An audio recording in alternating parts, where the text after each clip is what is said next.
says right here, CNN.com. Can you trust CNN? I think you probably can. But, I mean, they get sued, right? Only two House Democrats representatives, Jared Golden of Maine and Connor Lamb of Pennsylvania, supported somebody else, respectively voting for Illinois Senator Tammy Duckworth and New York Representative Hakeem Jeffries. Illinois Senator, Illinois Senator. Tammy Duckworth for Speaker? Is she a rep? She has to be a rep too, right? And New York Rep. Hakeem Jeffries, three others, Representatives Mikey Sherrill of New Jersey, Alyssa Slotkin of Michigan, and Abigail Spanberger of Virginia defected, voting present. So there were some that defected. I heard that somebody, Barbara Lee, didn't vote for it, but three others. It only says three of them. Mikey Sherrill, Alyssa Slotkin, Abigail Spanberger, and Slotkin, she said she was going to vote present, did. Spanberger said she's going to vote for somebody else, just voted present. And then Golden, he voted for, who he said he was going to vote for. And then I didn't know about Connor Lamb. So Jared Golden voted for Tammy Duckworth. Connor Lamb voted for Hakeem Jeffries. And then Mikey Sherrill, Alyssa Slotkin, and Abigail Spanberger of Virginia, they all voted just present, and that's it. Spanberger said, in a time marked by historically low trust in our government, new voices are necessary to moving forward and achieving real progress. My God, we should have got a hold of Spanberger. Any of those would have been, okay. So, Nancy Pelosi is reelected, right? Narrowly reelected from the Democrats, narrowly reelected from the Republicans. The whole House, right? So she won by like 9 votes total, the Democrats. In 2019, 15 Democrats had defected from Pelosi, but only 5 seemed like they defected in 2021. And Pelosi's going to beat Kevin McCarthy 216 to 208. 2 votes were cast for others, 3 members voting present. That means none of the squad, none of the progressives withheld their vote. They all went ahead and kissed Pelosi's ass immediately. Hakeem Jeffries formally nominated Nancy Pelosi for the job. He was going to be the one to replace her, calling her a notorious negotiator and a legendary legislator for such a time as this. So Hakeem Jeffries just had, nothing but overwhelming amounts of praise. Right now I am waiting on this Richard Medhurst live broadcast is going to begin shortly. There's a countdown. It was countdown to 0, and the super chat is, the chat or whatever feed is freaking going crazy. Where is he? Where is he? Thank you for supporting independent journalism. Live broadcast will begin shortly. Uh-oh! Hello, everybody. Well, there he is! How are you guys doing? I'm doing okay.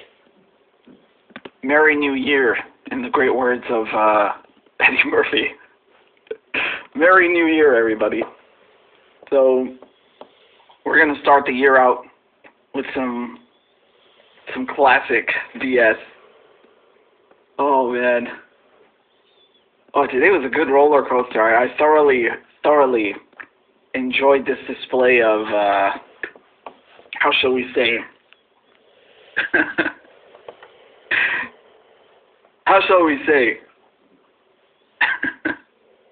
treacherous bullshit to start off with. We'll start with that. Oh, man. So I see we got a couple hundred of you watching. That's wonderful. We got 543 people watching, but only 215 likes. You already know YouTube algorithm does not really like independent journalists. So every like helps, every comment helps. Let's get those numbers up, people. All right. Anyway, let's jump right into it. So before I get to the main topic, which you've seen in the title, before I get to that, there's something else we need to talk about first. Just let me make sure we're recording over here because hold on. Man's lacking on space. All right. Very good. So there we go. Wonderful. Right. So tomorrow morning, the Julian Assange extradition hearing will conclude. We'll get a verdict from the UK judge Vanessa Barretzer, right? So I was covering the extradition hearing back in September, October. I was at the Old Bailey in London. You can go watch all the reporting I did. It's in a playlist on the channel. Okay, so I mean, I covered every single day. I heard Cori Bush was a no, detail about and then she turned into a yes. The prison conditions. Lauren Boebert voted no, but that's because she was for McCarthy, so that doesn't count. That doesn't matter. Tomorrow morning we finally get a verdict. Now, before you get your hopes up, Jamal Bowman voted yes. All of them voted yes. If the judge rules in favor of Assange, meaning even if she throws out the extradition. All right, Richard, I'll let you talk. Go ahead. It doesn't mean that Julian Assange walks free tomorrow morning, because even if he'd get that win, even if Assange would get that win, you can be sure that the United States is going to appeal it. Okay. So either way, whatever happens tomorrow morning, it's going to go to appeals. And Christ, man, that is a lengthy process. I mean, if you look at just the case of Gary McKinnon, right? Lots of parallels you can draw there, right? Because he's also in the UK. The U.S. also tried to extradite him. We're chasing him for like 10 years. He also has Asperger's, and man, if you read the interview that I did with him, which is via email, so I posted it on my website because it was via email.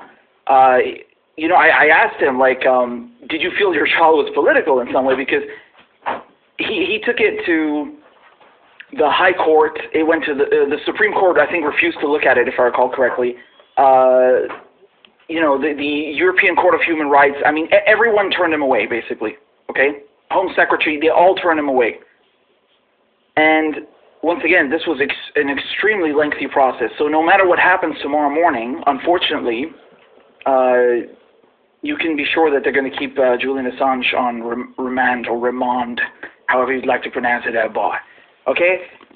Yeah, and that's the issue, man. This goes back to the root issue. Why is a journalist being held in Belmarsh prison?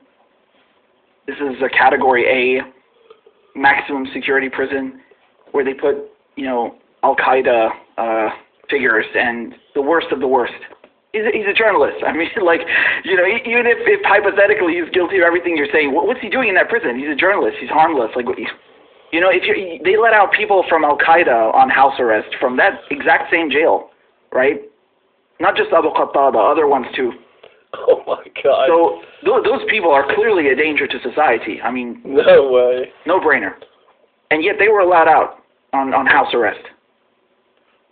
And meanwhile, Julian Assange, he's freezing. They won't even let him have his winter clothes, right? The heating is on, but I mean, it doesn't really do much. If the guy's having to plug the draft, the cold wind coming into his cell with books, yeah. I mean, this is absurd, right? I mean, even if you want to play devil's advocate and you want to claim that he's guilty of everything, what are these prison conditions? How are you justifying that? You can't. He shouldn't be there in the first place. That's number one. Because even if he was in house arrest, which it would still be wrong because he didn't do anything illegal. He didn't break a crime. He didn't break a law. He didn't commit a crime, whether it's in U.S. law. He didn't, he doesn't magically lose First Amendment rights because he's not American. Wasn't even in the U.S. I mean, there's so many. We've gone down this rabbit hole many times. There's so many holes in the story. So anyway, the whole thing is a sham. It's a show trial. It's disgusting, and they're going after him because he pulled out the U.S. dirty laundry in public. That's what it is, right? He threatens U.S. hegemony, exposed their human rights abuses, their war crimes, all of it. That's why. You actually break a law, you commit a crime. It's nonsense. And the fact that he has to stay in jail, right? Even if tomorrow morning the judge rules in his favor. I mean, this is inhumane. This is ridiculous. And we have these countries like the UK and the US claiming they're liberal democracies and champions of human rights and all of this nonsense. Really? So anyway, I just want to say, don't get your hopes up too much. I've been granted access to the trial, so I'll be attending it tomorrow morning, remotely via video. Okay, so I can't show you anything. That's not allowed. But I will be live tweeting on Twitter. Okay, so if you don't follow me, go over here. Very simple. That's my profile. Okay, at Richie Medhurst. There you go. That's my handle. So I'll be live tweeting when they give out the verdict, and then of course I'll come back here and report via video. Okay, so yeah, I'm hearing again. I don't know if this is true. I'm hearing that it's not going to be very long. Wouldn't be surprised either. But yeah, so I'll have access to the trial tomorrow, and I'll be reporting on what happens, and then coming here and doing more coverage with you guys. But I can guarantee you you won't see anyone from the New York Times. You won't see anyone from the Young Turks. You won't see anyone from Majority Report. You won't see any one of these progressives, and definitely no one from mainstream media reporting on this trial. How do I know this? Because I was there, and there was no one. I mean, it's pathetic, right? Nothing, not a word from any of these progressives in Congress, not a word from these progressive media outlets, right, with millions of dollars in budgets, and nothing. Yeah? When it comes to that, oh no, now they're not progressive anymore. Now they're aligned with, fucking United States empire. Well done. So anyway, I just wanted to give you that update, and make sure you're following on Twitter tomorrow. It's at 10 a.m. Well, it's 10 a.m. UK time. Okay, so if you're in New York, that's going to be -5 hours. It'll be 5 a.m. for you. Yes, it's quite early. You can imagine why Kevin has to get up super early in the morning. It's hell for him. And in LA, that's going to be even earlier. But regardless, we'll be back here on the channel with a video report. Okay, so 10 a.m. British time, GMT. That's when it starts. And we'll know what happens tomorrow, and we go from there. There you go. So let's get to the let's get to this latest.